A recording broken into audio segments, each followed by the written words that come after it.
खूनी साया।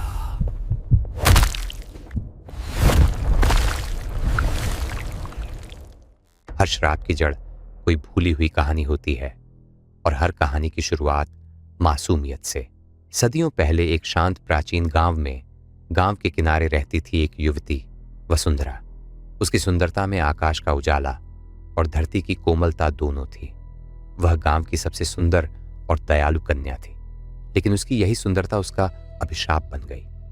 गांव का जमींदार लालच और वासना से भरा हुआ वसुंधरा पर बुरी नजर रखता था। उसने गांव वालों से कहा, वसुंधरा मेरी होगी, चाहे संसार कुछ भी कहे। गांव वाले डर के मारे चुप रहे और वसुंधरा अकेली पड़ गई। अमावस्या की एक काली रात जमींदार उसे बलपूर्वक पकड़ने आया। वसुंधरा चीखती रही, पुकारती रही, पर कोई उसकी मदद को नहीं आया।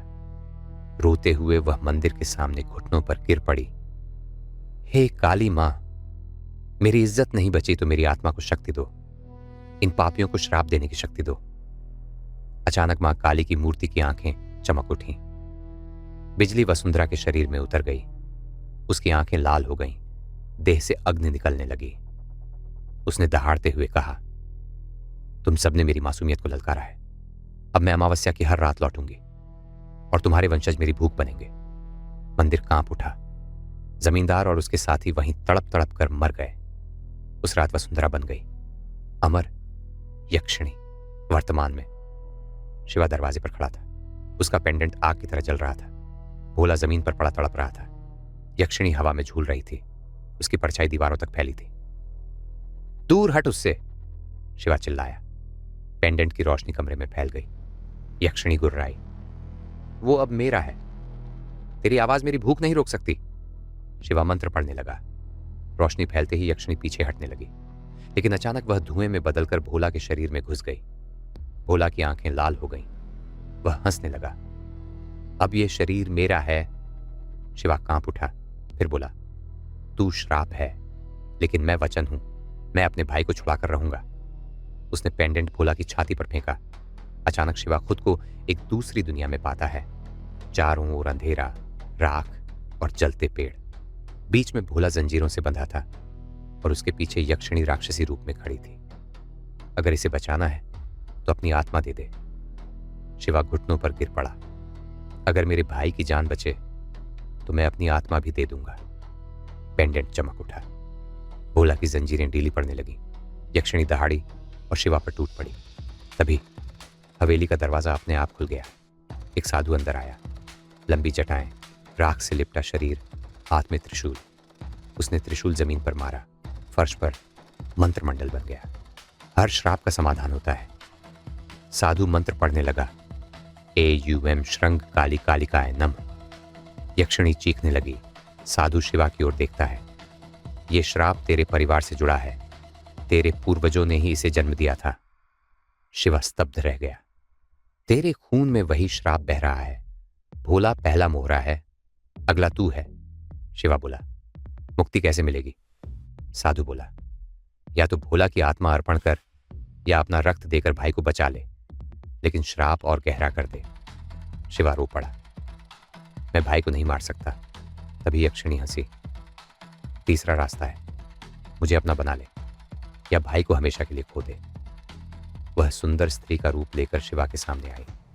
मुझे स्वीकार कर, मैं तुझे असीम शक्ति दूंगी। शिवा कांप उठा। तभी पेंडेंट से नीली रोशनी निकली। साधु चौंका। ये वही दिव्य चिन्ह है जो देवताओं ने यक्षिणी के श्राप को बांधने के लिए बनाया था। यक्षिणी दहाड़ी, कोई इंसान मुझे बांध नहीं सकता। हवेली कांपने लगी। शीशे टूटने लगे। परछाइयां दीवारों से निकलकर शिवा पर हमला करने लगी। शिवा ने पेंडेंट उठाया। साधु चिल्लाया, मंत्र बोल। शिवा गरजा, AUM त्र्यंबकम यजाम है। पूरा कमरा कांप उठा। यक्षिणी की चीख हवेली में गूंजने लगी। तभी साधु बोला, अभी चुन, या यक्षिणी को पेंडेंट में कैद कर या भोला की आत्मा को मुक्त कर। शिवा चिल्लाया, दोनों क्यों नहीं? साधु बोला, क्योंकि अंधकार और प्रकाश साथ नहीं रह सकते। भोला की आत्मा एक पल को दिखी। भाई, मुझे बचा ले। शिवा की आंखों से आंसू बह निकले। अगर मेरी आत्मा से ताकत मिले तो मैं अपनी जान देकर इसे सील कर दूंगा। साधु स्तब्ध रह गया। तेरी आत्मा पेंडेंट में बंध जाएगी, दुनिया बचेगी पर तू खो जाएगा। शिवा मुस्कुराया। अगर मेरा भाई जी गया तो यही मेरी जीत है। उसने पेंडेंट छाती से लगाया। भोला, ये आखिरी बार है, मैं तुझे देख रहा हूं। भोला रो पड़ा। भाई मत कर, शिवा चिल्लाया। अब तू आजाद होगा। उसने पेंडेंट जमीन पर दे मारा। तेज रोशनी पूरे हॉल में फैल गई। यक्षिणी और भोला की आत्मा पेंडेंट की ओर खींचने लगे। शिवा की आत्मा भी शरीर से अलग होकर उसी में समा गई। हवेली जमीन में धंसने लगी। अंधकार और प्रकाश एक साथ घूमे और फिर सब शांत हो गया। सुबह की पहली किरण टूटी हवेली के खंडहरों पर पड़ी। साधु राग के बीच से बाहर आया। उसके हाथ में टूटा हुआ लेकिन शांत पेंडेंट था। वह आसमान की ओर देखकर बोला, 2 आत्माएं, एक बलिदान। ये अमावस्या अब शांति बन गई। शिवा और भोला की कहानी समय में खो गई।